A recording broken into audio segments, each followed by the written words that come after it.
Hello guys, स्वागत है आप सभी का टू दिस अमेजिंग सब platform of IIT and vision.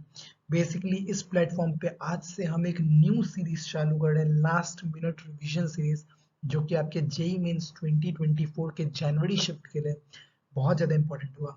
आज से बेसिकली हम एक ऐसी सीरीज चला रहे हैं जिसमें लास्ट मिनट रिवीजन कराया जाएगा आपको बहुत कम समय में। बहुत कम समय में हम बहुत मेन मेन चैप्टर्स का जो है, वेदर इट्स फिजिक्स, मैथमेटिक्स और केमिस्ट्री, हम रिवीजन करने वाले हैं जेई मेंस पर्सपेक्टिव से।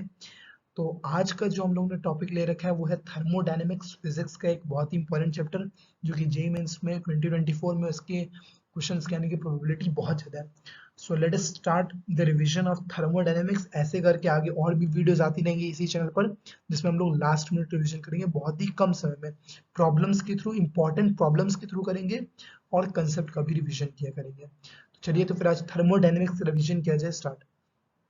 तो सबसे पहले जो है, मैंने आप एक स्लाइड बना के दे दी है आपको। इसमें आप थर्मोडायनेमिक्स का कंप्लीट बेसिक्स जो है वो देख सकते हैं। धीरे धीरे करके मैं भी बताता हूँ। तो सबसे पहले हम लोग ने प्रोसेसेस देखी, आइसोथर्मल प्रोसेस, जिसमें टेम्परेचर का कोई चेंज नहीं हो रहा होता है, टेम्परेचर कांस्टेंट रहता है, जिसके कारण डेल यू जीरो तुम्हारे पास। आइसोकोरिक प्रोसेस में वॉल्यूम का कोई चेंज नहीं है, तो del V zero. Adiabatic process में हीट का कोई एक्सचेंज गेन या फिर लॉस नहीं होता है, रिलीज नहीं होता है, तो that's why del Q is equal to zero. Cyclic process में जितने भी स्टेट फंक्शंस हैं वो जीरो हो जाते हैं, ठीक है। थर्मोडायनेमिक प्रॉपर्टीज में इंटेंसिव प्रॉपर्टी, एक्सटेंसिव प्रॉपर्टी आपको अच्छे से पता है। स्टेट फंक्शन, पाथ फंक्शन की बात करें तो स्टेट फंक्शन में हमारे पास del U, del H, del G आता है, और पाथ फंक्शन में वर्क और हीट आता है, जो कि पाथ डिपेंडेंट प्रॉपर्टीज होती हैं। जीरोथ लॉ थर्मोडायनेमिक्स का बड़ा आसान है, ये कहता है कि अगर दो थर्मोडायनेमिकल स्टेट्स जो हैं वो थर्मल इक्विलिब्रियम है with a third one, then all of them are thermodynamically stable with each other, ठीक है। आगे बात कीजिए टाइप्स ऑफ सिस्टम की, तो इसमें open system, close system, isolated system है। हमारे पास सिस्टम वो है जहाँ पे हमारा एक्सपेरिमेंट हो रहा हो, सराउंडिंग वो है जो कि रेस्ट ऑफ द यूनिवर्स है, ठीक है। एंथैल्पी से related formula del H is equal to del U plus P del V है, फिर del H to del U plus delta N G R T. ये वाला फॉर्मूला आपको याद रखना है। Del H for any reaction is equal to sigma, the stoichiometric coefficient, and the multiplied by the enthalpy of all the products minus stoichiometric coefficient and enthalpy of all the reactants sigma, okay। तो ऐसे करके आता है हमारे पास। Standard enthalpy of reactions आप देख सकते हैं, हेसस लॉ को भी आप देख सकते हैं। हीट कैपेसिटी में मेयर्स इक्वेशन सबसे इंपॉर्टेंट है, Cp minus Cv is equal to Nr for N is equal to 1, it is Cp minus Cv is equal to R। Poisson's ratio gamma is equal to Cp by Cv होता है। Different process के लिए formula आपको याद रखना है। First law of thermodynamics जो है वो ये कहता है कि डेल क्यू जो है वो डेल यू प्लस डब्ल्यू है, यानी कि जो भी हीट है वो इंटरनल एनर्जी प्लस वर्क में ट्रांसफॉर्म हो रहा होता है। तो ये हमारा फर्स्ट लॉ कहता है थर्मोडायनेमिक्स का, जो कि बहुत ही इंपॉर्टेंट है। बॉर्न हीबर साइकिल, NaCl की फॉर्मेशन आप देख सकते हैं। हीट, इंटरनल एनर्जी, वर्क के लिए अलग से डेफिनेशन दे रखी है इसमें।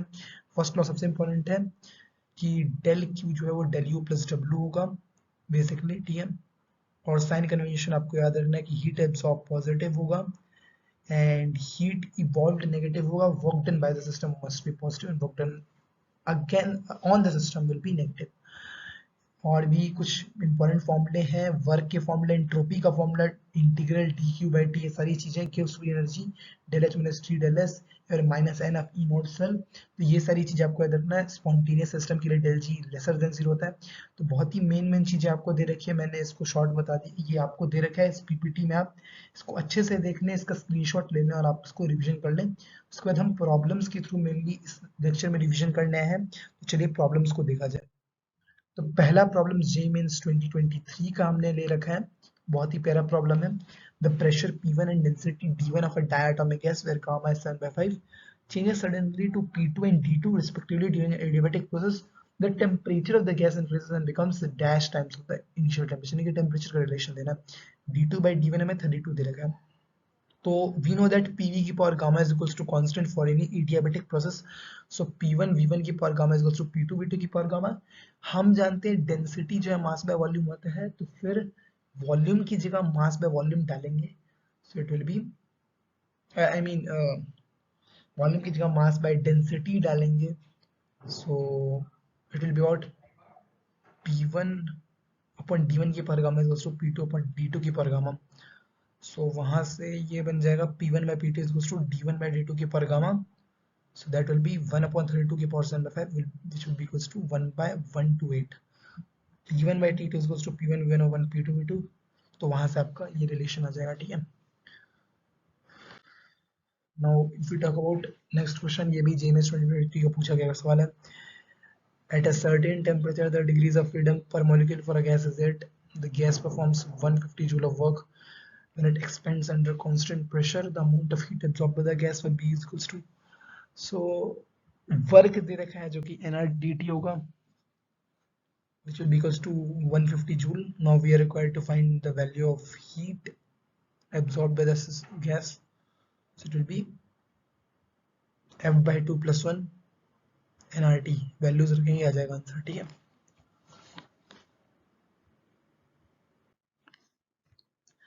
नेक्स्ट क्वेश्चन बड़ा सीधा सा क्वेश्चन है यार, इंटरनल एनर्जी पे बेस्ड क्वेश्चन है, जिसका फॉर्मूला आपको पता होना चाहिए, del is equals to Cv dt। Values put करेंगे, Cv मोनोटॉमिक गैस के लिए 3R/2 है, टेम्परेचर जो है 300 है, एंड 2 मोल्स ऑफ गैस है, so you can easily calculate and find the value for value. Next question Carnot engine पे है, बहुत ही प्यारा सवाल है। कार्नोट इंजन में मेनली क्वेश्चन जो जेईई में आता है वो उस पे ही आते हैं हमारे पास, इफिशियंसी पे। So efficiency इसको eta से represent करते हैं, it is work by heat absorbed, which is also equals to 1 minus T2 by Tn, where T2 is the temperature of the sink and T1 is the temperature of the source. So when you put the values over here, you can easily calculate the value of heat absorbed by the engine from the reservoir.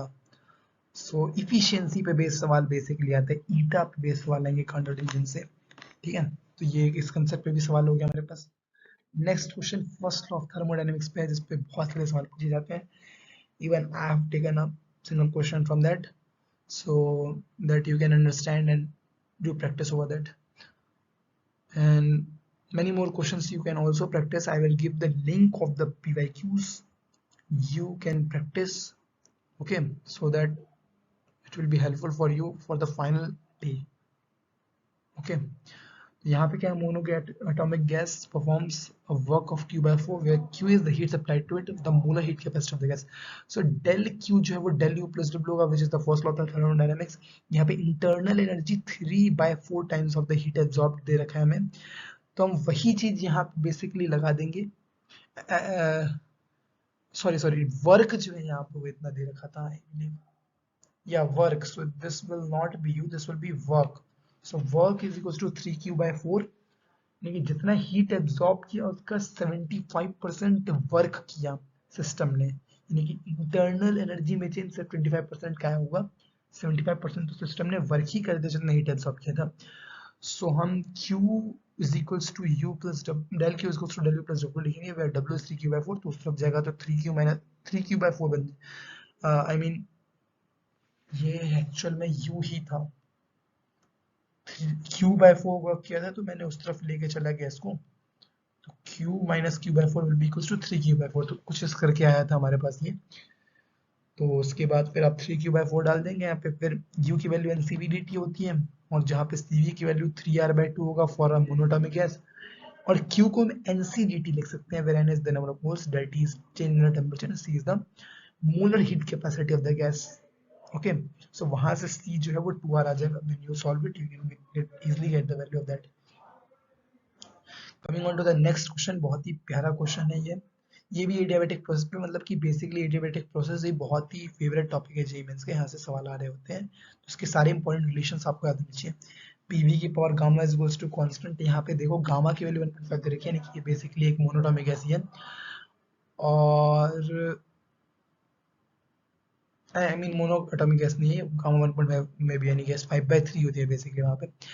Volume जो है वो compress हो रहा है यहाँ से यहाँ तक, और इनिशियल प्रेशर ये है, तो वॉल्यूम ऑफ V1 V2 दे रखा है, P1 दे रखा है, मैं तो P2 भी इजिली P1 V1 की पर gamma equals to P2 V2 की पर गामा इक्वल्स टू कांस्टेंट से निकाल लोगे, फिर उसके बाद वर्क जो है वो यहाँ पे पुट करके P2 V2 minus P1 V1 अपन 1 माइनस गामा निकाल लोगे। मैंने फॉर्मूले लिख दिए such that you can revise that, और आप वैल्यूज पुट करके इजीली आंसर निकाल सकते हैं। एडियाबैटिक प्रोसेस पे बहुत सवाल आ रहे हैं, तो आप इसके इंपॉर्टेंट रिलेशन देख सकते हैं कि एक तो ये है कि PV की पर गामा इक्वल्स टू कांस्टेंट, एक होता है, इसको हटा दो, P V की power gamma minus 1 is to constant, ये सब आप लिख लें सच दैट कि आपको काम है, ठीक है। क्योंकि इस पे सवाल आ रहे हैं तो मैं यहीं पे लिख देता हूँ इसको, ठीक है। ये होता है एक और ट्रांसफॉर्मेशन, आप देख सकते हैं कि p की power 1 minus gamma and t की power gamma is equal to constant. तो हमने सारे थर्मोडायनेमिक वेरिएबल्स pvt सब में आपस में रिलेशन बना लिया एडियाबैटिक प्रोसेस के लिए, ठीक है। pt का रिलेशन, pv का रिलेशन, pv का रिलेशन, ये म्यूचुअल रिलेशन इनका हमने बना दिया सारे थर्मोडायनेमिक वेरिएबल्स का, ठीक है। So coming on to the next question. Next question, अब ये ग्राफ पे भी एक क्वेश्चन देख लो यार। आइसोथर्मल प्रोसेस है जहाँ पे डेल यू और डेल टी जीरो होगा, देखिए टेम्परेचर में कोई चेंज नहीं आएगा, साथ ही साथ हमारे पास जितने भी स्टेट फंक्शंस, मतलब क्या आई मीन डेल यू पे भी कोई फर्क नहीं आएगा, और अगर साइक्लिक प्रोसेस होता है तो हमारे स्टेट फंक्शन सारे जीरो हो जाते हैं, इनिशियल और फाइनल कंडीशन वहाँ पे सेम होती है, ठीक है, साइक्लिक प्रोसेस के लिए। बेसिकली ये ग्राफ दे रखा है, पीवी कर्व दे रखा है, पीवी कर्व का जो एरिया होता है वो हमारे पास वर्क होता है, और ये एक आइसोथर्म दे रखा है, ऐसा कुछ जब बन रहा होता है एक हाइपरबोलिक टाइप्स, तो ये रेक्टेंगुलर हाइपरबोला टाइप्स, तो ये बेसिकली एक आइसोथर्म होता है, आइसोथर्मल प्रोसेस है जहाँ पे हमारे पास टेम्परेचर कांस्टेंट होगा, तो वहाँ पे work done NRT L N V2 by V formula आपको याद होगा, वैल्यूज आप रखेंगे 1725.8 जूल्स, आंसर आ जाएगा।